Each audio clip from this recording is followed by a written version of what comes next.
E aí você disse da importância, né, da sociabilização com outros adolescentes. E o que eu percebo, assim, né, dependendo da estrutura desse jovem, nem sei se é dependendo da estrutura, eu acho que dependendo do espaço que ele encontra nessa sociabilização, e quando ele troca de colégio, né, os jovens eles acabam sendo muito perversos. O ser humano é perverso, né?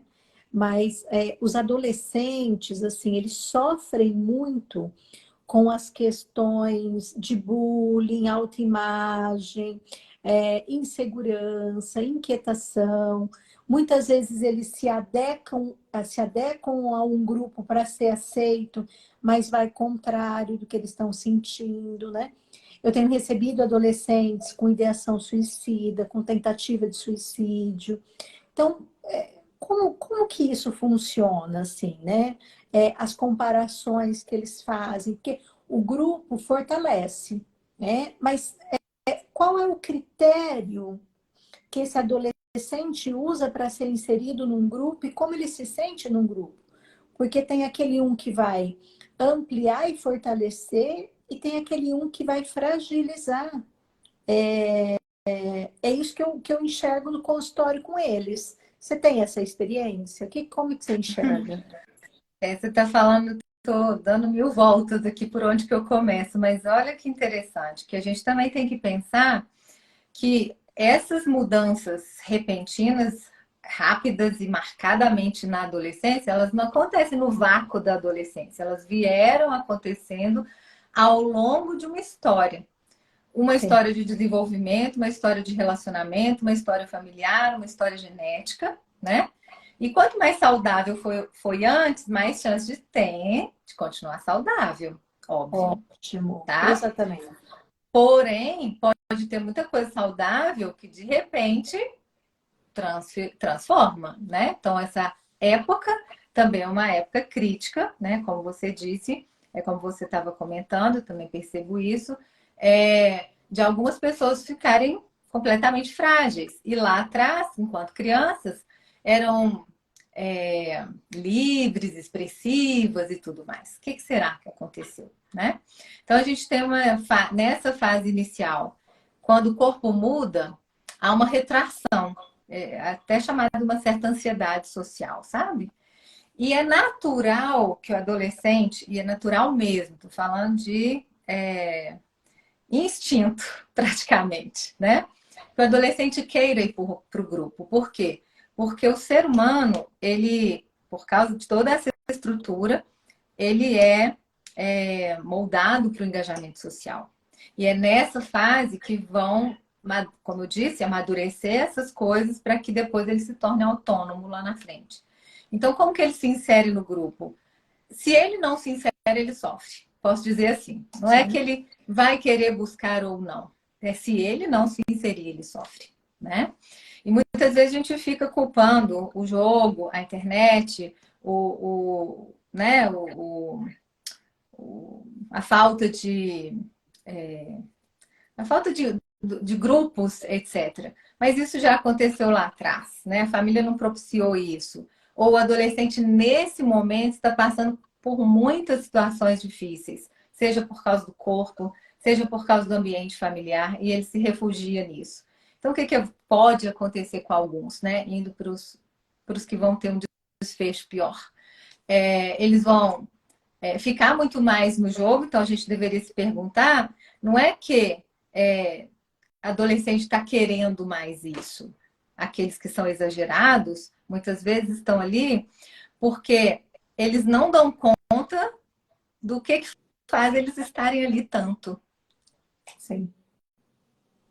Então a gente Acaba tem que sendo a olhar fuga, né? É a companhia que ele a tem. companhia, o anestésico, a fuga, vários nomes a gente pode dar aí, E né? assim, amigos que jogam e que eles não conhecem pessoalmente. Ah, tem demais, né? Alguns, Mas inclusive, de outros países. sim, demais, né? Uhum. Mas não é aí que eu queria entrar. Eu acho que assim, é só uma, uma chamada, né?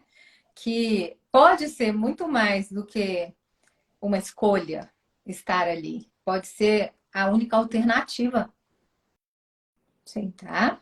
Então a gente tem que prestar atenção nisso, porque o natural seria ele estar inserido em grupos, tá?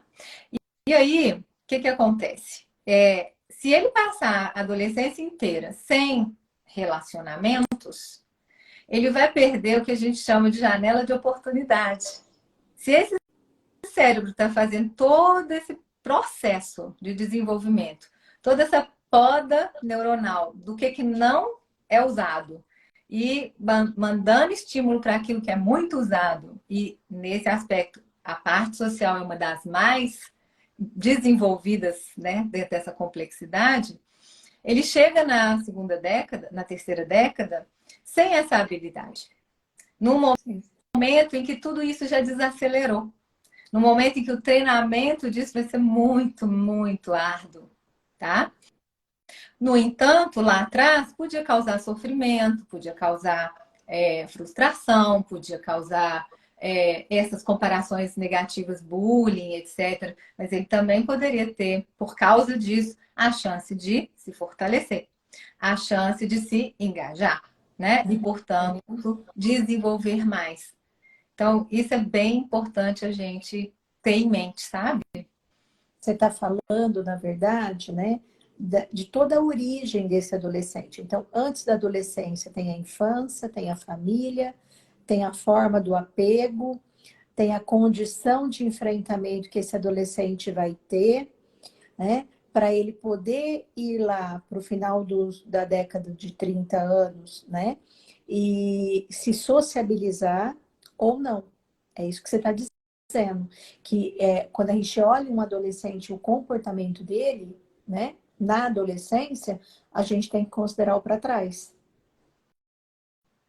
Tem muito que considerar para trás, É. né?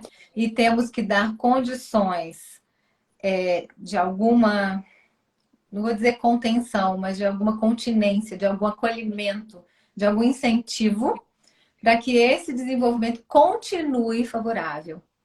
Sim. Quando Por você quê? fala da. Pode Pode dizer. falar. Não, quando Ah, você por fala quê? da conta. Fala você. Por que a gente tem que dar condições para que continue favorável? Porque não está no domínio dos pais mais. Não está nos olhos dos pais mais. Né? Coisas podem acontecer e passar com o sentimento, as emoções desse adolescente, que os pais não fazem a menor ideia. E podem causar muito sofrimento, ao ponto daquilo que ia tudo bem, que não causava antes, uma questão passa a ser. Tá? E então você estava falando de adolescentes com mais risco, né, de impulsividade, suicídio ou depressão, né, que a gente encontra hoje em dia. Hoje em dia a gente encontra até crianças, né, Cláudia, Sim. nesse estado. Mas saber que a saída está primeiro em compreender como que isso tudo foi chegando aí. Sim. Na Né? verdade, né, é ter consciência, né? É, o lugar do adolescente no processo terapêutico, muitas vezes o pai vem, a mãe vem, quando o terapeuta chama, eventualmente eles voltam, mas é o adolescente por ele, né? Quando se é criança, o terapeuta ele tem uma frequência maior desses pais no consultório, né? Para fazer essa ponte com essa criança. Uhum, Agora, tem uma pergunta aqui, mas uhum, eu já vou fazer. uhum.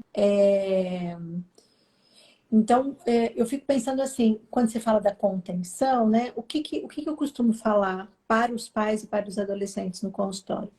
Quando eu recebo um adolescente muito fechado, muito sofrido, com muitas regras, né? Eu digo assim, eu preciso ajudá-lo a desabrochar, né?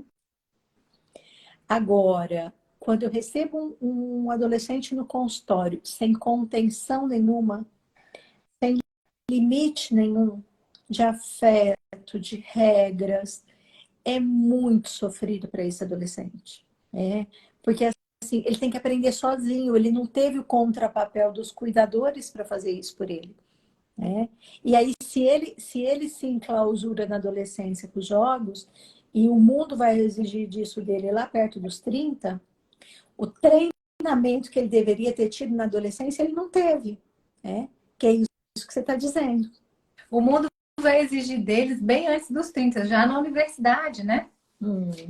Ali na Sim, universidade já é necessário que ele tenha essa condição de comunicação, de engajamento, de desenvoltura, de percepção de mundo, né?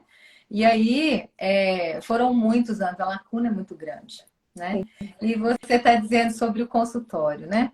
Eu falo para os pais de crianças que precisam ser estimuladas, dependendo se é na aprendizagem, se é nessa parte social, etc., para estar mais perto, para acompanhar mais e tudo. Eu achava que ali pelos 12 já podia deixar livre, mas vai precisar estar muito pertinho, como se precisasse de um acompanhamento muito de perto de um ano, né? E já o dos pais que não têm, dos filhos, né, adolescentes, que não têm limites, a gente vai precisar que esses pais estejam disponíveis por perto, acompanhando, sendo parceiros, coisas que às vezes não foram durante pelo menos 2 anos. Eu falo que é como se você tivesse agora um bebê que tem pernas, que tem desejos, que vão pensar diferente de você. E se ele tiver antes dos 14, sorte sua, que ainda dá tempo, né? Porque ainda você tem regras que você pode limitar, eles ainda não vão tão aí para o mundo sozinhos e tal. E aí você consegue um pouquinho estabelecer isso, colocar algumas condições, inclusive durante o tratamento, né? E aí eu vou tecendo tudo isso com o adolescente, porque ele precisa colaborar para entender que aquilo é para o bem dele, né? uhum. Ele precisa compreender que aquilo ali é por amor. E a maioria dos pais que fazem isso libertam esses filhos para a vida mesmo. Porque eles gastaram ali 2 anos a mais, como se estivesse atrás e cuidando, e vendo, e levando, e participando, e entrando no mundo deles, e aprendendo com eles uma série de coisas.